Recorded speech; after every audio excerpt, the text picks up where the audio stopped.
ma jeunesse, il y a des rues dangereuses. Dans ma jeunesse, il y a des villes moroses, des fugues aux creux.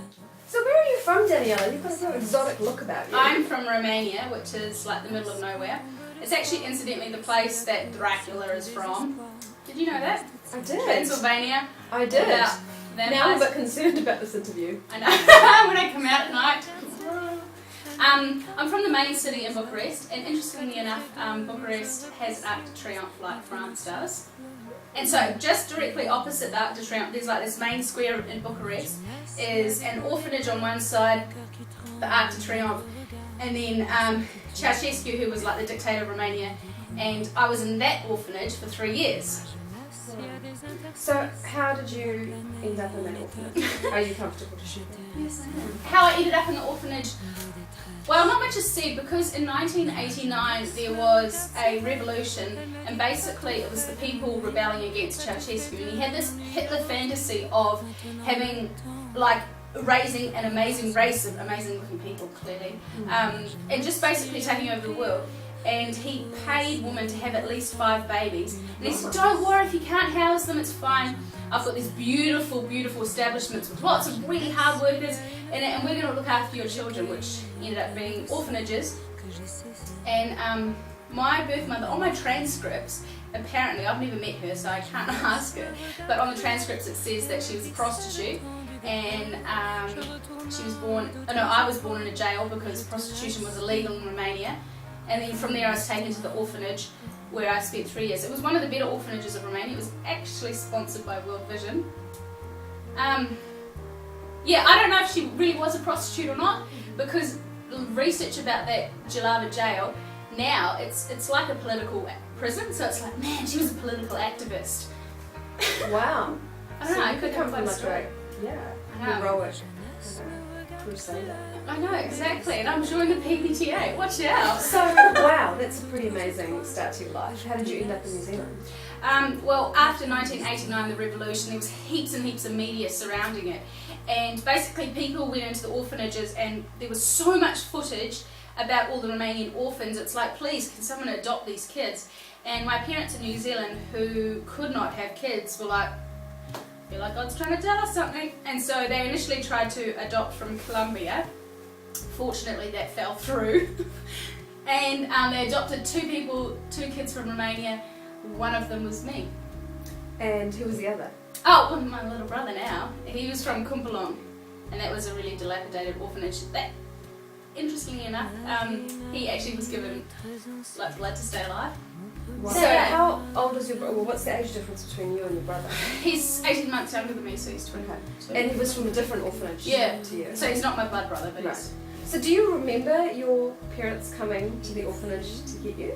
Oh, my dad has the funniest story. No, I don't remember it, but apparently I was in the orphanage. I had a lazy eye, and so I was in the mentally retarded orphanage because I had a physical disability. So, and I was the only girl there, and I apparently had this little boy that I was chasing. His name was Mikasa, and I quite liked him. But anyway, Dad has this story of because they'd take me on day trips apparently, and like I was sitting on Mum's knee, and I just peeked my pants on her knee, and I was like, that's the moment. That was the sign. That was God speaking. It's loud and clear. I don't remember any of it, but in that interview when I was like in 1989, they were asking, so do you remember anything from the orphanage?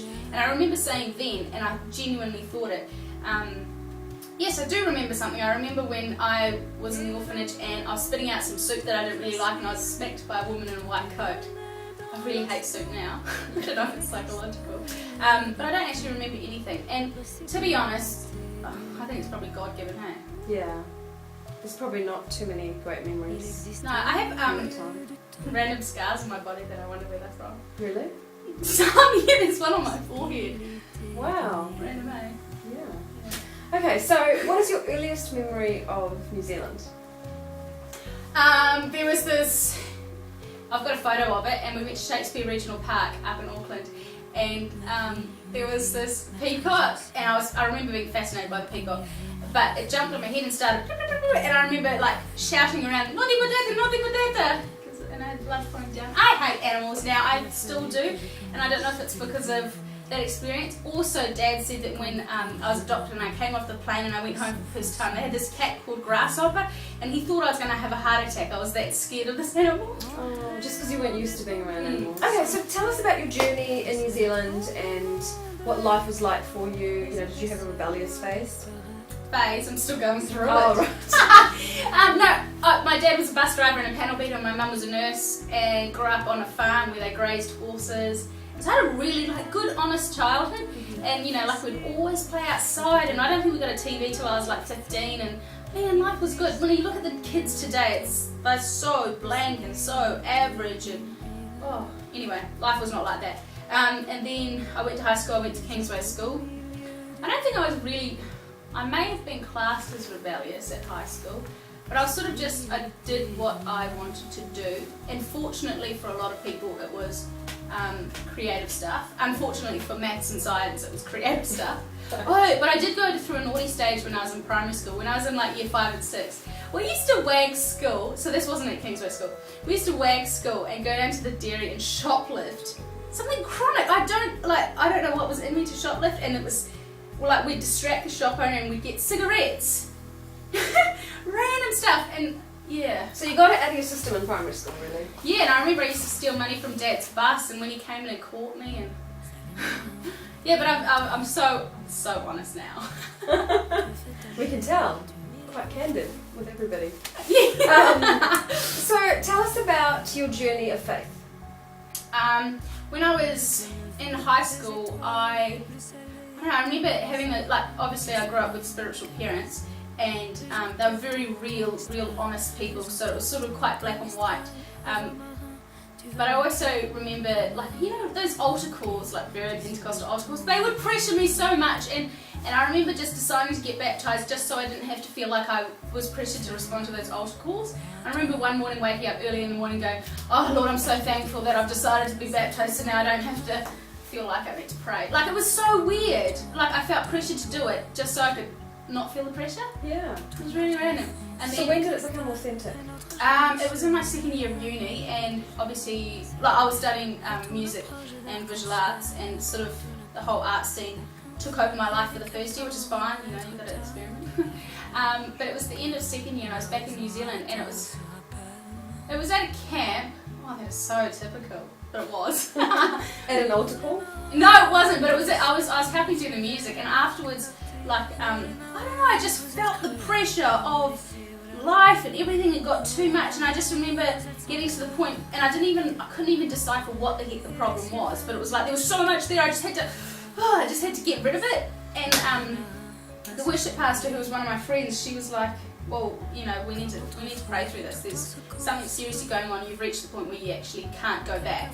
And so I remember it was how God can only won't let you go through anything you can't bear. And if I look back now, and if I knew what I was about to go through in retrospect, I wouldn't have thought that I would have handled it. It was bit by bit he revealed things about me that, even just through words like rejection, maybe I was really struggling with rejection from my birth mother, and so it was he counseled. It was amazing. It was God really was the counsellor, and just it was I had these baggage, and it was just dropping all this baggage from me, and it, once he revealed it, and then he gave me the strength to forgive whoever it needed to happen, or to ask for forgiveness, and c'est quelques doux péchés que le bon Dieu me pardonne, c'est quelques doux péchés.